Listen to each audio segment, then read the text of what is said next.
तो दोस्तों ये थी दूसरी कहानी और बढ़ते हैं तीसरी कहानी की ओर। यह कहानी थोड़ी अलग है, इसे सुनकर शायद आपको ज्यादा डर न लगे, लेकिन ये कहानी सिर्फ शैतान के बारे में नहीं है बल्कि एक रिश्ते के बारे में। तो आइए आज की तीसरी और आखिरी कहानी शुरू करते हैं। मेरा नाम संतोष है और आज मैं आपको एक कहानी सुनाना चाहता हूँ। अगर मैं आपसे पूछूं कि क्या आप ईश्वर में विश्वास करते हैं, तो ज्यादातर लोगों का जवाब होगा हाँ मैं करता हूं और पूरे दिल से करता हूं। लेकिन अगर मैं कहूं कि क्या आप शैतान में विश्वास करते हैं, तब आप क्या कहेंगे? नहीं करते ना। मैं आपको बस एक कहानी सुनाना चाहता हूं। यह मेरे एक दोस्त की कहानी है जिसकी बहन की बच्चे को जन्म देते समय मृत्यु हो गई थी। दुख की बात है कि वो मर गई थी लेकिन एक प्यारा लड़का दे गई। उसे पता है कि यह कहानी सच है क्योंकि मैं उसी शहर में था जब ये घटना हुई थी। मैं उस समय पटना में था। मैंने इसे देखा है। मेरे दोस्त का भतीजा अमित जब केवल 5 वर्ष का था, लगभग मर ही गया था। मेरे दोस्त के माँ की एक छोटी सी दुकान थी। उसके माता पिता दुकान चलाते थे और मेरी दुकान में काम किया करती थी। मैं उनके परिवार के साथ जुड़ा हुआ था। कभी कभी मैं भी अपने उस दोस्त से मिलने दुकान पर चला जाता था और जब अमीर बीमार था तब मैंने अपना काम संभालते हुए कुछ दिनों के लिए उनकी दुकान तक संभाली थी। यह मेरे दोस्त की कहानी है जो उसके अपने शब्दों में है। अब आगे की कहानी उसके नजरिए से सुनिए। मेरी बहन अपने बेटे अमित को जन्म देते समय मर गई थी। अमित के पिता एक रात आधी रात को सामान का एक बैग लेकर गायब हो गए। उन्होंने अमित को हमारे पास छोड़ दिया था और इसलिए हमने उसका पालन पोषण करने का निर्णय लिया। मेरे माता पिता अमित से प्यार करते थे और वह भले ही मेरी बहन की मौत का शोक मना रहे थे, लेकिन उन्हें उसके बेटे का पालन पोषण करने का गर्व था और उन्होंने उसकी रक्षा करने और उसे उसी तरह पालने की कसम खाई थी जैसे अगर मेरी बहन जिंदा होती तो वो करती। अमित होशियार और प्यारा बच्चा था और मेरे माता पिता उसे बहुत प्यार करते थे। उस समय मेरी शादी नहीं हुई थी और अमित मेरे पिता का इकलौता नाती था। अमित भी अपने नाना से बहुत प्यार करता था। मेरे पिता अमित को अपने कंधों पर उठाकर ले जाते, उसके लिए गाने गाते और के साथ खेलते थे। चाहे मेरे पिता दुकान में कितने घंटे काम करते, लेकिन अमित के लिए उनके पास हमेशा समय होता था। जब अमित को कोई बुरा सपना आता तो अपने नाना यानी मेरे पिता के लिए रोता था। मेरे पिता अमित के बिस्तर के पास दौड़े चले जाते और अगर अमित कहता कि बिस्तर के नीचे राक्षस है, तो मेरे पिता अपने हाथों और घुटनों के बल पर और सभी फर्नीचर के नीचे और हर दरार और अलमारी में जाकर अमित को यकीन दिलाते कि उसके कमरे में कोई राक्षस नहीं है, कोई शैतान नहीं है। जब अमित कभी बीमार होता तो उसे सिर्फ अपने नाना जी की याद आती। मेरी माँ और मैं, हालांकि हम दोनों भी उसे बहुत प्यार करते थे, लेकिन हमारे बीच वैसा गहरा रिश्ता नहीं था जैसा अमित और मेरे पिता के साथ था। मेरे पिता अमित को कहानियां सुनाते, उसके खिलौने टूट जाने पर उसे ठीक करते और अगर वह गिरकर चोटिल हो जाता तो उसके आंसू पोंछने के लिए हमेशा वहां मौजूद रहते। मेरे पिता पूरे दिन काम करने के बाद जब दुकान से घर आ जाते तो उनकी आंखें थकान के कारण बोझल रहती थी। उनके चेहरे पर थकान साफ झलकती थी, लेकिन जैसे ही वो अमित को देखते उनकी सारी थकान मिट जाती थी और फिर मेरे पिता उसे उठाकर एक घेरे में घुमाते जिससे अमित जोर जोर से हंसता और खूब चीखता चिल्लाता था। मेरा भतीजा अमित तब 5 साल का था जब बहुत बीमार हो गया। अमित एकाएक बहुत कमजोर होने लगा था और उसे सिरदर्द, चक्कर आना और पेट में दर्द की शिकायत होने लगी। शिकायत ज्यादातर 1 या 2 दिन रहती थी। अमित हमेशा ही 1-2 दिन के बाद अपने आप को बेहतर महसूस करता था और इसलिए हम इस बारे में ज्यादा नहीं सोचते थे।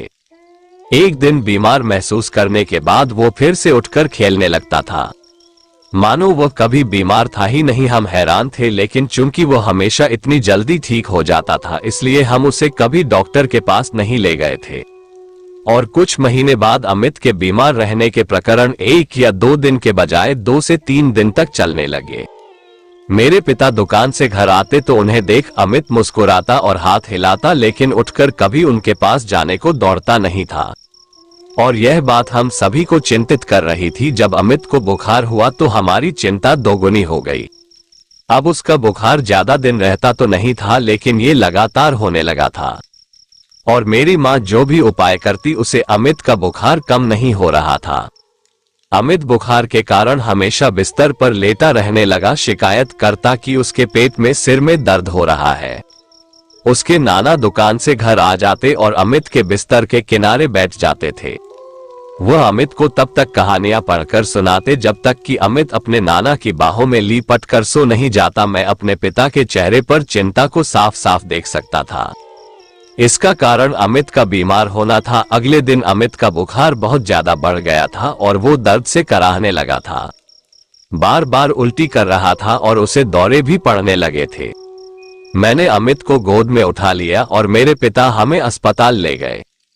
मैं दौड़कर अस्पताल के अंदर चला गया और पीछे से मेरे पिता अमित को गोद में उठाकर लेकर आ गए। डॉक्टर हमें जल्दी से एक कमरे में ले गए और अमित को आईवी लगाया। हमें उम्मीद थी कि सलाइन लगाने पर उसे बेहतर महसूस होने लगेगा, लेकिन अगले कुछ दिनों में अमित की हालत और बिगड़ती चली गई। उसके दौरे और भी बढ़ रहे थे। डॉक्टरों को उसकी बीमार होने का कोई कारण नहीं मिल पा रहा था। उन्होंने उसके शरीर में संक्रमण से लड़ने के लिए उसे एंटीबायोटिक दिया, लेकिन किसी भी स्कैन या टेस्ट संक्रमण का कारण या स्ट्रोक पता नहीं चल पा रहा था। और फिर ही अमित कोमा में चला गया, एक गहरी नींद में, जिसका कारण डॉक्टर भी नहीं बता पा रहे थे। मेरे पिता हर वक्त अमित के बिस्तर के पास बैठे रहने लगे। वो उससे दूर जाने से डर रहे थे। मैं उनके लिए खाना ले जाता तो उसे भी अनदेखा कर देते। वो हमेशा अमित का हाथ अपने हाथ में पकड़े रहते और भले ही अमित होश नहीं था, फिर भी मेरे पिता उसे सुबह से रात तक कहानियां सुनाते रहते। मैंने उनसे पूछा भी था, आप ऐसा क्यों कर रहे हैं? तब मेरे पिता ने कहा, बीमार है, उसे सुनने के लिए कुछ चाहिए, वो कहानियां सुनेगा और उसके मन में जो राक्षस है वो उसको दूर रखेगा। मैं जानता हूं कि वह राक्षस से बहुत डरता है। आंखों में आंसू लिए मेरे पिता अमित का छोटा सा हाथ पकड़कर दिन रात कहानियां पढ़ते रहते। डॉक्टर ने हमें बताया कि हमें इससे भी ज्यादा गंभीर स्थिति के लिए तैयार रहना चाहिए। वह ऐसी बीमारी का इलाज नहीं कर सकते थे जिसका निदान नहीं कर सकते हैं, और उन्हें अभी भी पता नहीं था कि अमित इतना बीमार क्यों है। मेरी माँ और मैंने ही दुकान को संभाला ताकि मेरे पिता अमित के साथ अस्पताल में रह सके। मेरे पिताजी ने तो कमरे से बाहर जाने से इनकार कर दिया था। वह अमित के बिस्तर के बगल में एक कुर्सी पर ही सो जाते थे। उन्हें डर था कि अगर अमित जाग गया तो अपने नाना को पुकारेगा और अगर वो वहां नहीं होंगे तो और डर जाएगा। एक दिन बीत रहे थे। मेरे पिता बूढ़े थके हुए दिखने लगे और उनकी हालत देख मुझे बहुत बुरा लग रहा था। अमित उनके जीवन की रोशनी था और मेरे पिता उसे बचाने में असहाय थे। डॉक्टर को भी कुछ समझ नहीं आ रहा था। उस 5 साल के लड़के को हर दिन कमजोर और दुबले होते देखने के अलावा हम कुछ नहीं कर सकते थे। हम सब जानते थे कि हम धीरे धीरे अमित को खो रहे हैं, लेकिन फिर भी मेरे पिता ने उसे कहानियां सुनाना बंद नहीं किया। उन्हें दृढ़ निश्चय था कि अमित उनकी आवाज सुन सकता है और उनकी आवाज उनकी कहानियां उस अंधेरे से निकालकर वापस उसे रोशनी में ले आएगी। एक दिन दुकान पर एक बड़ी समस्या आ गई और तब मुझे पिताजी की जरूरत थी कि वो आकर उसे संभाले। मैं अस्पताल जाने के लिए निकल पड़ा और कमरे में दाखिल होने पर मैंने देखा कि मेरे पिता अमित का हाथ थामे हुए किसी तरह की प्रार्थना कर रहे थे। उन्हें बीच में रोकना नहीं चाहता था और इसलिए मैं शांत रुका रहा। जब मैंने देखा कि उनकी प्रार्थना समाप्त हो चुकी है तो मैंने पिताजी से कहा कि दुकान पर उनकी बहुत ज्यादा जरूरत है, आप दुकान पर चले जाए, तब तक मैं अमित का ध्यान रखता हूँ।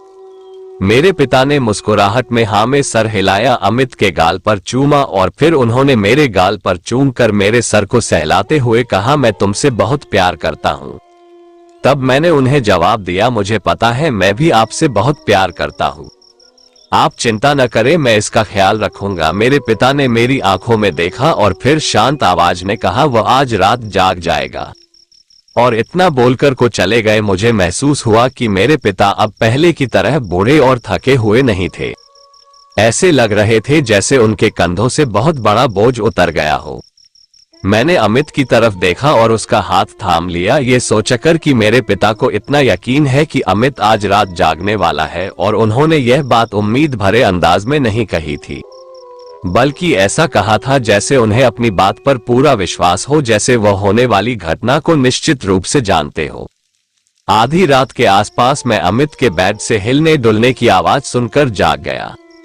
मैंने देखा कि अमित हिल रहा था। मैंने तुरंत डॉक्टर को बुलाया। डॉक्टर दौड़कर वहां आ गए और उसे चेक करने लगे। अमित कोमा से बाहर आ गया था और उसका बुखार उतर रहा था। उसकी आंखें चमक रही थी। अमित ने तो थकावट भरी आवाज में कहा। रुद्राक्ष की माला ने उसे मुझ पर हमला करने से रोक दिया और मैंने रोते हुए से कसकर गले लगा लिया। मेरे पिताजी जानकर बहुत खुश हो जाएंगे कि अमित होश में आ गया है और वो ठीक हो रहा है। लेकिन डॉक्टरों ने कुछ देर मुझे अमित के पास रुकने के लिए कहा जब तक कि उनकी जांच पूरी नहीं हो जाती और उन्हें यकीन नहीं हो जाता कि अमित पूरी तरह खतरे से बाहर है। सब होने के बाद मैं दौड़कर बाहर चला गया और अपने घर फोन किया। मैंने अपनी माँ को फोन पर बुलाया जो कि फोन पर रो रही थी। रोते हुए ही माँ ने कहा, तुम्हारे पिता।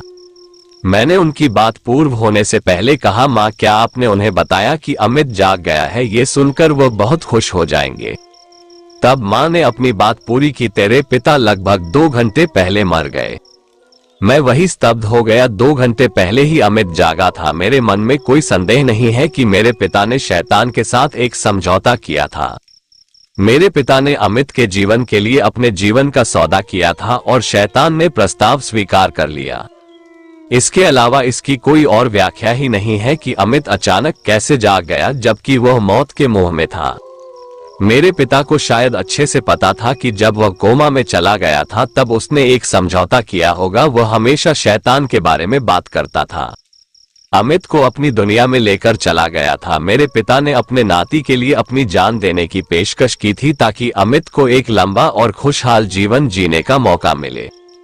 अमित आज बड़ा हो गया है और एक डॉक्टर बन गया है। वह एक अस्पताल में सर्जन के रूप में काम करता है। आज भी अपने नाना जी से बहुत प्यार करता है। वह बहुत ही दयालु व्यक्ति है, ठीक अपने नाना की तरह। ईश्वर उसका भला करे। तो दोस्तों, ये थी आज के तीनों कहानियां। आपको ये तीनों कहानी कैसी लगी मुझे कमेंट कर जरूर बताएं और सबसे ज्यादा कौन सी कहानी अच्छी लगी इसकी भी कमेंट कर दें। आज के लिए बस इतना ही। मिलते हैं अगले एपिसोड में ऐसी ही डरावनी कहानियों के साथ। तब तक के लिए धन्यवाद।